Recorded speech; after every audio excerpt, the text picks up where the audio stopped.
Hi friends, ఈరోజు engineering drawing సబ్జెక్ట్లో projection of points question and answer discuss చేసుకుందాం. First question చదువుదాం. Draw the projections of the following points on the same ground lines keeping the projectors 15 mm apart. A in the HP and 20 mm behind VP. B 25 mm below the HP and 25 mm behind VP. C 15 mm above the HP and 20 mm in front of VP. D 40 mm below HP and 25 mm in front of VP. ఇది question. So క్వశ్చన్ని శ్రద్ధగా చదవాలి. క్వశ్చన్లోని ఏం content అడుగుతున్నారో మనము అర్థం చేసుకొని ఒక rough drawing draw చేసుకొని ఆ రఫ్ చూసుకుంటా ఒరిజినల్ డ్రాయింగ్ అనేది మనం కంప్లీట్ చేసుకోవాలి. ఫస్ట్ రెఫరెన్స్ లైన్ అనేది డ్రా చేసుకోవాలి. ఒక రెఫరెన్స్ లైను ఎక్స్ వై అనేది మన రెఫరెన్స్ లైన్. ఇది నేను పెన్తో డ్రా చేసిన, మీరు మంచిగా పెన్సిల్స్ తోటి డ్రా చేయండి. మంచి ప్రజెంటేషన్ ఇవ్వాలి డ్రాయింగ్ అంటే. ఎక్స్ వై అనేది మన reference line. Reference line complete చేసుకున్న తర్వాత ఫస్ట్ ఏం అడుగుతున్నాడు, A in the HP and 20 mm behind VP. So 20 mm behind VP. So 20 mm length తీసుకొని ఒక పాయింట్ ప్లాట్ చేసుకొని ఆ point to reference line 20 mm ఉండాలి. మీరు చూస్తున్నారు కదా, point to reference line 20 mm ఉండాలి. సో లైన్ డ్రా చేసుకొని ఇది మన 20 mm behind VP. Okay, reference line ముందుండేది బిహైండ్ వీపీ. సో ఆ point A to A dash వచ్చేసి బిహైండ్ వీపీ. ఇది 20 mm. డైమెన్షన్స్ అనేది షార్ప్ ఎండ్ నేను డ్రా చేస్తున్నట్టు షార్ప్ ఎండ్ ఉండాలి 20 mm. నేను ఎట్లా రాసినానో మీరు కూడా అట్లనే రాయండి. సో మన first part of the solution complete అయింది. నెక్స్ట్ ఏమంటున్నానంటే A to B 15 mm apart ఉండాలి. 15 mm లెంగ్త్ డిస్టెన్స్లో ఉండాలి. సో 15 mm తీసుకున్నాము.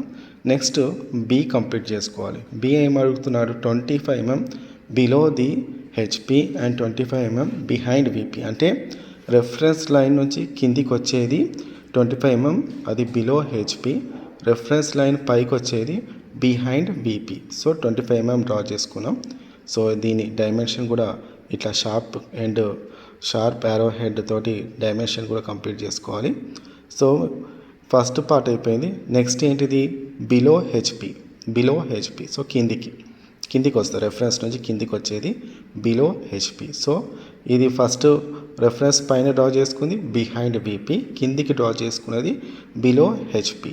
So B to B dash అనేది మనం ప్లాట్ చేసుకున్నాం పాయింట్. దీనికి కూడా డైమెన్షన్ ఇట్లా ఎక్స్టెండ్ చేయాలి షార్ప్ యారో హెడ్స్ తోటి.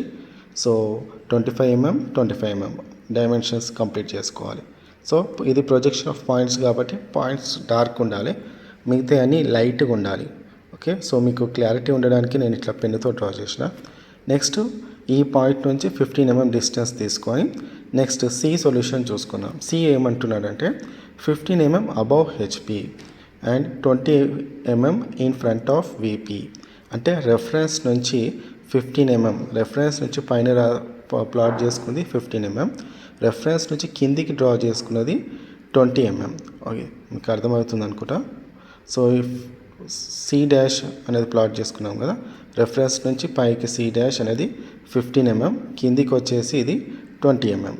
ఓకే, సో ఇది 20 mm. రెఫరెన్స్ నుంచి పైన 15 mm, రెఫరెన్స్ నుంచి కిందికి 20 mm. సో రెఫరెన్స్ నుంచి పైన ఉన్నది అబౌవ్ హెచ్పి, రెఫరెన్స్ నుంచి కింద ఉన్నది in front of VP.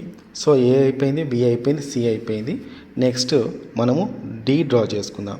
D ఏమంటున్నాడంటే 40 mm బిలో ది హెచ్పి. అంటే రెఫరెన్స్ లైన్ నుంచి కిందికి డ్రా చేసుకోవాలి. బిలో ది హెచ్పి కాబట్టి కిందికి డ్రా చేసుకోవాలి. So 40 mm. ఆ 40 mmలో 25 mm in front of VP అంటున్నాడు. అంటే ఫస్ట్ 25 mm ప్లాట్ చేసుకోవాలి, రైట్. సో ఇది బిలో హెచ్పి అయినా ఇన్ ఫ్రంట్ ఆఫ్ వీపీ అన్న రెఫరెన్స్ కిందికే వస్తుంది. సో 25 mm ప్లాట్ చేసుకున్నాం. 25 తర్వాత మిగిలింది 15 mm కదా, అది D to D dash. So కిందికి వచ్చేసరికి టోటల్ డైమెన్షన్స్ వచ్చేసి 40 mm. సో ఇట్లా మీరు నీట్గా పెన్సిల్ తోటి డ్రా చేయండి. సో రెఫరెన్స్ లైను తర్వాత A answer, B, C and D అనేది మనము క్లియర్గా కన్స్ట్రక్ట్ చేసుకున్నాము. సో మీరు పెన్సిల్స్ తోటి ఓన్లీ పాయింట్సే డార్క్ ఉండాలి, రిమైనింగ్ ఆల్ పారామీటర్స్ అన్నీ, ఆల్ ప్రొజెక్టర్స్ అన్నీ లైట్గా ఉంటే మీకు మంచి మార్క్స్ వస్తాయి.